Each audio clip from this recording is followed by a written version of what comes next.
My name's Alan Ashcroft. I live in beautiful Courtenay, British Columbia, Canada, on Canada's west coast.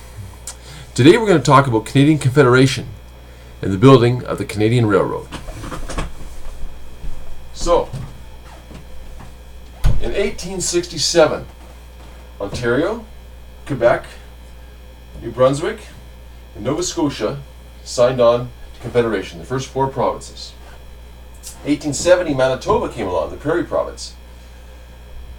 Also, the Northwest Territories was carved out in 1870. It was a big Northwest Territory. It was not a province, but a territory. And there's some differences. In 1871, British Columbia joined. And in 1873, Prince Edward Island, a very small province on the East Coast, joined. 1898, the Yukon Territory was carved out of Northwest Territories.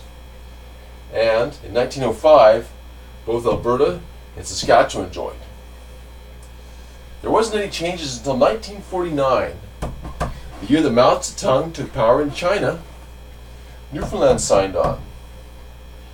And then everything stayed the same until 1999, when the territory of Nunavut was created. This territory was created for the Inuit, the Aboriginal people who call themselves Inuit, meaning the people. We'll see in the Inuit traditionally ice fishing and seal hunting. On BC's west coast, there was a fishery, as was there also a fishery on the east coast. That's always been big. Forestry was a big industry in BC. Farming in Alberta, Saskatchewan, and later on oil, but at first it was just farming. And then it's always been factories from central Canada, Ontario and Quebec. So the raw resources flowed to the factories of central Canada, and then the manufactured goods flowed out. This is the east-west economy that has served Canada well for a long, long time. Okay. Thank you. So, Canadian Confederation. Canadian Confederation was the joining together of different provinces and territories to unite the country, Canada. Now, in 1871, British Columbia signed on. But British Columbia had a condition. They said, you must build us a railway. We want a railway from the west coast of Canada to central Canada. So the CPR was created. Canadian Pacific Railway, the CPR. Now the CPR went over some dangerous routes, some territory. The Rocky Mountains in BC and Alberta, the Rocky Mountain Range, very well known, very serious mountain range. Many trestles had to be built. This is a trestle. You see, it's a bridge over the river. Many trestles, they're very narrow, very long, very high. So very dangerous to build these. And here it is. Canada has to say big thank you to Chinese workers. Over 17,000 Chinese workers came to build the railroad. These Chinese workers lived mostly in work camps. And they would live in tents and in boxcars, wherever else they could sleep. And they made very little money.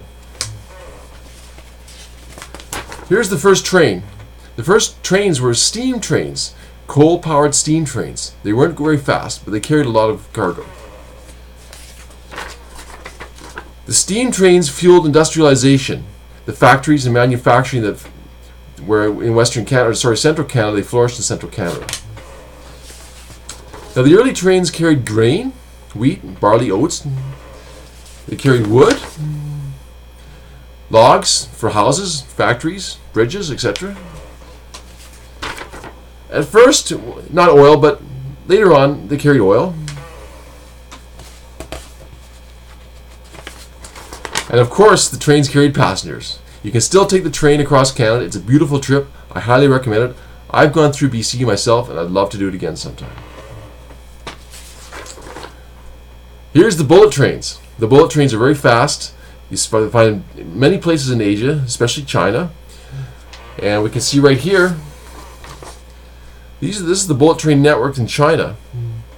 Right there. They're hard to see, but there's many bullet trains existing or planned in China. Move people very quickly. They travel at 320 kilometers per hour. So thank you. I hope you enjoyed my presentation. It wasn't very long. We didn't cover a lot of material, but it was fun to do. Thank you. Thank you.